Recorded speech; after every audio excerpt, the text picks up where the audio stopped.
Hello दोस्तों।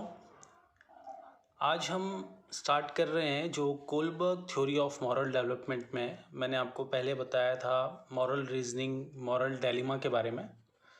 तो ये जो है ये सारी टर्म्स कोलबर्ग ने इनके बारे में बताया था।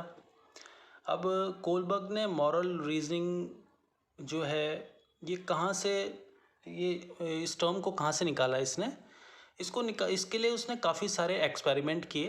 ठीक है, काफ़ी सिचुएशंस बनाई मॉरल रीजनिंग के लिए। और उसकी जो ये सिचुएशन क्रिएट करी गई हैं उसमें से एक सिचुएशन का नाम है हिंग्स डेलिमा। एक फेमस है ये सबसे फेमस एक स्टोरी है।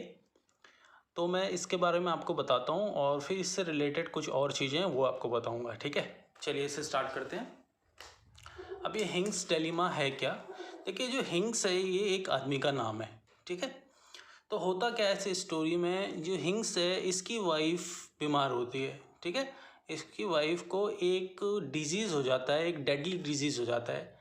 ठीक है, तो अब क्या है कि डेडली डिजीज़ का क्या हो गया है कि अब इसकी वाइफ जब हॉस्पिटल में होती है तो डॉक्टर्स कुछ दवाई रिकमेंड करते हैं इसके लिए। लाइफ सेविंग ड्रग होती हैं, कुछ दवाइयाँ होती हैं जो कि हिंग्स को जल्द से जल्द लानी होती हैं। ठीक है, अब हिंग्स क्या करता है कि डॉक्टर बोलते हैं भाई ये दवाई लेके आओ और इनको देना पड़ेगा आपको अपनी वाइफ को। और एमरजेंसी के लिए बोला जाता है उसको, एमरजेंसी में दवाई लानी होती है उसको।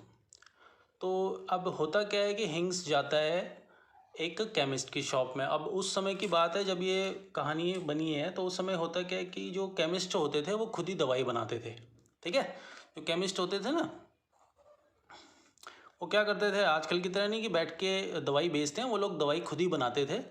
तो ये भी हिंग्स जाता है एक केमिस्ट के पास। ठीक है, और उससे दवाई मांगता है। तो वो केमिस्ट उसको बोलता है कि ये दवाई आपको मिलेगी 10,000 रुपीज़ की। ठीक है, 10,000 रुपीज़ की दवाई मिलेगी।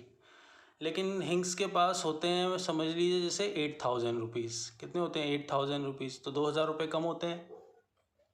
तो ये केमिस्ट हिंग्स को दवाई नहीं देता। हिंग्स बताता है इसको पूरी सिचुएशन कि भाई मुझे जल्दी से दवाई चाहिए और ये दवाई देनी पड़ेगी, 2,000 रुपये कम है और ये बाद में मैं आपको दे दूँगा 2,000 रुपये। लेकिन ये नहीं मानता। अब होता क्या है उस एरिया में, समझ लीजिए एक ही केमिस्ट होता है, सिर्फ इसी के पास ये दवाई होती है, यही बनाता है इसको, तो ये कहीं और जा भी नहीं सकता हिंग्स। ये सिचुएशन पड़ी है इसके पास। और जल्दी अगर दवाई लेके नहीं जाएगा तो इसकी वाइफ वहाँ मर जाएगी। अब क्या करे ये? तो ये क्या करता है कि इसको बहुत मनाने की कोशिश करता है केमिस्ट को कि मुझसे बाद में ले लेना पैसे, मैं अभी नहीं है मेरे पास पैसे, या कहीं से उधार लेके दे दूँगा। और ये कहीं जा भी नहीं सकता था क्योंकि इसके पास टाइम भी नहीं था, जल्दी करना था इसको। और तो फिर ये क्या करता है, ये वहाँ पे रुक जाता है। ठीक है, शॉप के सामने रुक जाता है, कहीं छुप जाता है ये हिंग्स छुप जाता है। फिर बाद में क्या होता है, जब ये शॉपकीपर चले जाता है तो हिंग्स जो होता है वो शॉप का ताला तोड़ के वहाँ से उस दवाई को चोरी कर लेता है और लेके चले जाता है। तो ये हो गई स्टोरी। ठीक है, अब यहाँ से स्टोरी में क्या है कि इस स्टोरी के बाद काफ़ी क्वेश्चंस क्रिएट होते हैं कि भाई ये मॉरल डेवलपमेंट में है, उसने सही किया कि नहीं किया दवाई चोरी करके, या और क्या क्या ऑप्शंस थे उसके पास। तो बहुत सारे ऑप्शंस निकल सकते हैं इससे, राइट और रॉन्ग सिचुएशन क्रिएट हो जाती हैं। इसी को मॉरल रीजनिंग बोलते हैं, यानी कि निर्णय लेने की शक्ति।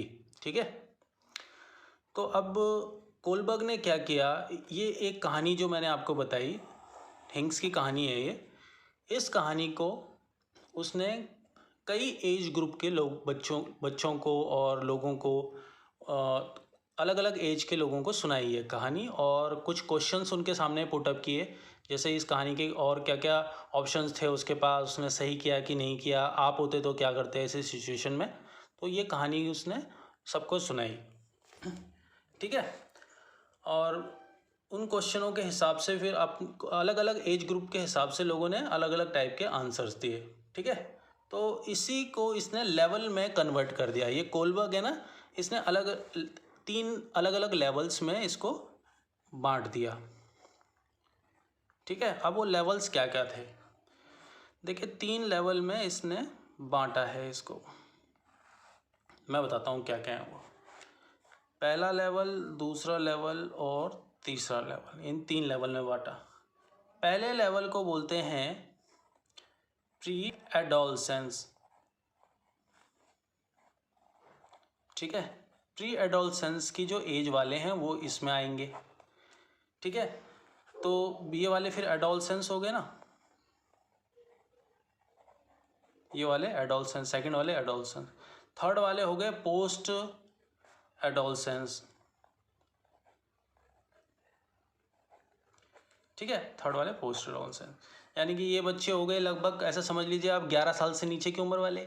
ये हो गए लगभग 11 to 18 ईयर्स, और ये 18 ईयर्स से ऊपर वाले जितने भी लोग हैं, ठीक है।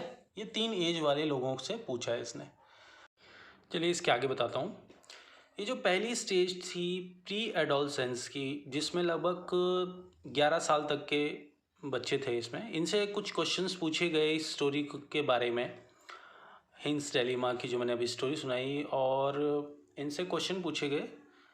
इससे पहले मैं बताता हूँ इन तीनों स्टेजों के नाम क्या हैं, ठीक है। ये पहली स्टेज है, इसका नाम है प्री कॉन्वेंशनल,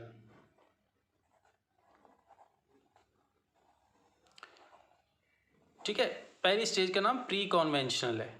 दूसरी का नाम है जिसमें एडोलसेंस लोग आते हैं, तो कॉन्वेंशनल हो गई, ठीक है। और तीसरी का नाम है पोस्ट कॉन्वेंशनल, ठीक है। ये तीनों स्टेजों के नाम है, थर्ड का, ये कॉन्वेंशनल सेकंड का, और प्री कॉन्वेंशनल फर्स्ट का, इस स्टेजों के नाम है। तो इन लोगों से अलग अलग क्वेश्चन पूछे गए, ठीक है। पहली स्टेज में जिसमें 11 साल तक के थे लगभग, तो इन लोगों से जब ये क्वेश्चन पूछे गए तो इन लोगों ने कुछ खास अच्छे आंसर नहीं दिए, ऊटपटांग जवाब दिए जो कि कोई लॉजिक नहीं रखते। क्यों दिए उन्होंने? क्योंकि इनकी जो मोरालिटी थी वो ज़ीरो थी, ये डिसीजन ढंग से नहीं ले सकते ये बच्चे, ठीक है। तो इनकी मोरालिटी ज़ीरो है। उसके बाद लगभग जो थोड़े से बड़े बच्चे थे उनसे जब पूछा गया तो उन्होंने आंसर दिए, थोड़े ठीक आंसर दिए, और वो आंसर कैसे दिए कि उनको बोला जाएगा सोशल मोरालिटी। सोशल मोरालिटी क्यों? सोशल मोरालिटी क्यों? क्योंकि वो जो आंसर है वो ऐसे हैं कि जैसे हमारे जो समाज से, जैसे समाज के लोग क्या सोचते हैं, इस टाइप के आंसर दिए उन्होंने, जो हमारे समाज में जो एक्सेप्ट किए जाते हैं, ऐसे उन्होंने आंसर दिए, ठीक है। कुछ खास लॉजिक नहीं लगा पाए वो लोग भी। तो थर्ड वन जो थे लोग, जो 18+ थे, 18+ से ऊपर के जो लोग थे, तो इन लोगों ने आंसर जो दिए, ये दिए थोड़े लॉजिकल आंसर दिए हैं, और ऐसे आंसर दिए हैं जो सोच समझ के आंसर दिए जाते हैं। इनको बोला जाएगा सेल्फ मोरालिटी, यानी कि सोसाइटी की ज़्यादा परवाह ना करते हुए कोई दूसरा क्या सोच रहा है ऐसे नहीं, एक लॉजिक लगाया पहले कि हाँ ये हो सकता है सिचुएशन में, और इन्होंने थोड़े जो आंसर दिए वो थोड़े लॉजिकल आंसर दिए। इनको कहते हैं पोस्ट कॉन्वेंशनल स्टेज, ठीक है। इसमें कौन आते हैं? पोस्ट एडोलसेंट लोग आते हैं। ये पोस्ट एडोलसेंट कौन होते हैं? जो 18+ की एज के होते हैं, उनको बोलेंगे हम पोस्ट एडोलसेंस, ओके। तो ये 3 चीज़ें हो गई, pre conventional stage, conventional, and third one is post conventional. इसके बारे में हम और डीपली आगे पढ़ेंगे। यही स्टेजें जो हैं कॉलबर्ग्स ने बताई है मॉरल डेवलपमेंट की थ्योरी में, ठीक है। लेवल्स हैं ये, लेवल्स, ओके, 3 लेवल्स हैं। तो इनके बारे में हम आगे पढ़ेंगे। इसका स्क्रीनशॉट ले लेना आप लोग और इसको समझते रहना। एक बहुत सिंपल तरीके से मैंने बताया है आपको कोलबर्ग की थ्योरी, ओके फ्रेंड्स। तो इसके आगे हम पढ़ेंगे, इसके रिलेटेड कोई क्वेश्चंस होंगे तो मुझे बता दीजिएगा आप। कुछ समझ में नहीं आ रहा है तो मैं उसे क्लियर करूँगा डाउट को, ओके। Okay friends, bye.